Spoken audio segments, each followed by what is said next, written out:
grandma and her family used to live in a small area in Tennessee. Her parents, siblings, and she moved into an old farmhouse in the 50s. I asked her how old she thought the house was, like a specific date, but she said she didn't know, that it was definitely old. At night, they would hear doors open and shut in the house, all night long, and the sound of a cat screeching. Finally, her daddy had had enough and removed the hinges and replaced them with leather hinges to see if that would stop the door from opening and shutting. It didn't. It still kept doing it, opening, shutting, and the sound of a cat screeching. Also, under this house was enough room for her and her siblings to play underneath. The house was set up high on stones. There was no skirting under the home. It was just open. Someone had tried to build a cellar to connect to the home, but never finished it. On the ground, every day that they went down there, they would find balls of long hair. It looked gray and like women's hair. And underneath the hair was coins or change.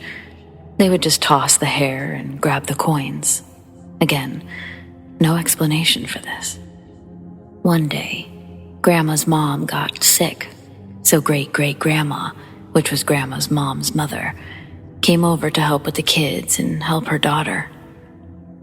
Interesting side fact was that great-great-grandma was Cherokee, but she would never ever admit to it.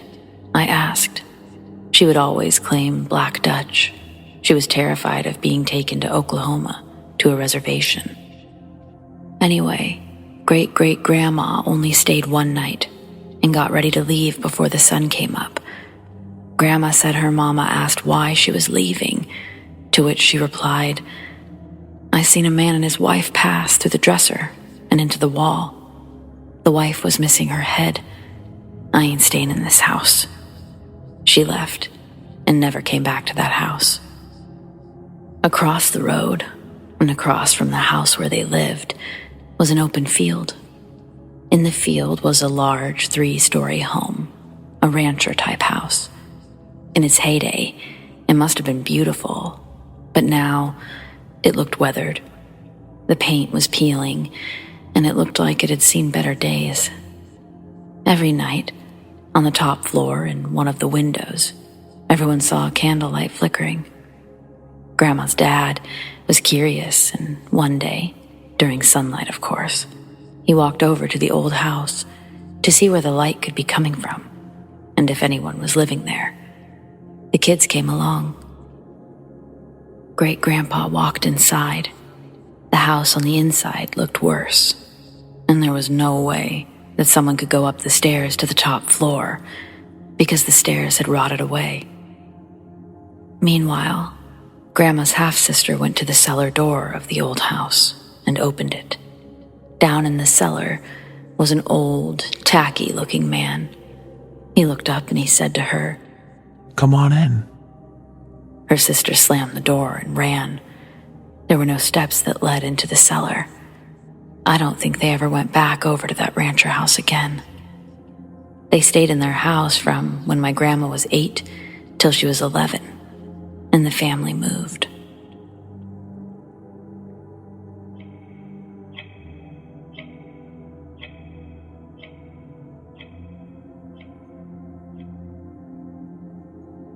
This occurred when I was around 10 years old. I grew up in a small town, and I lived in a 3-bedroom, 1,500 square foot house with 6 people. This meant my sisters and I shared a small room. My grandma decided that she was tired of having no space in our room with the 3 single beds, and it was time to get a bunk bed. In this small town, I remember shopping for this bunk bed in this run-down store. It wasn't the typical furniture store. I almost believed that it was a second-hand shop or some type of discount store. By the time I was in my teens, this building was turned into a billiard game room. This place wasn't there long. The exciting day arrived. We put the bunk beds in the room, moved the dresser with a small black and white old TV and an Atari. These weren't new, but moved from another location in the house. This was the late 80s. Yes, we had an Atari, when everybody else had a Nintendo or a Super Nintendo. The Atari and TV were placed so that I could sit on the end of the single bed and use it as a chair while we played Atari. The space between the single bed and bunk bed was approximately 2 to 3 feet. This is when the paranormal activity in our room started to become frequent. I had opted to take the single bed since my sisters really wanted to sleep in a cool bunk bed. They have more stories than myself. Anyway, one night, I remember being in my room alone, playing on the Atari. My grandma and mom were talking to some family members that had stopped by, and my sisters were watching TV in the family room. Again, small house, small room. I know I was alone in the room. Being alone and being alone with the Atari was something that didn't happen often. I was focused on my game when to the right, I could hear the bunk bed shake a little, like someone just grabbed it and shook it for a second. That had to be my imagination, right? A few seconds or more go by, and the thing shakes again. This time for a few seconds. I remember distinctively telling myself, "Don't be afraid. Don't look. Don't be afraid. It's nothing." Almost to a new high score, and if I die, I don't have to give anyone else a turn. Motivation to stay. A few more seconds go by as I keep playing my game. It shakes a third time, for what I remember being the same interval as the last. Again, I tell myself to be strong, don't be afraid. It's just your imagination. Don't even look.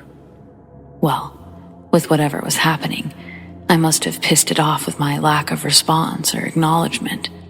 The bunk bed began violently shaking with no stopping. I stood up and I ran, dropping the Atari paddle and hearing it swing into the dresser. I didn't get to beat my high score. My grandma and my mom didn't believe me. I was laughed at by the visiting family members. At least I didn't have to sleep in that bunk bed or go back into that room by myself. My sisters have some more scary stories, like an old man ghost standing on the end of the bed, climbing the ladder with glowing white hair.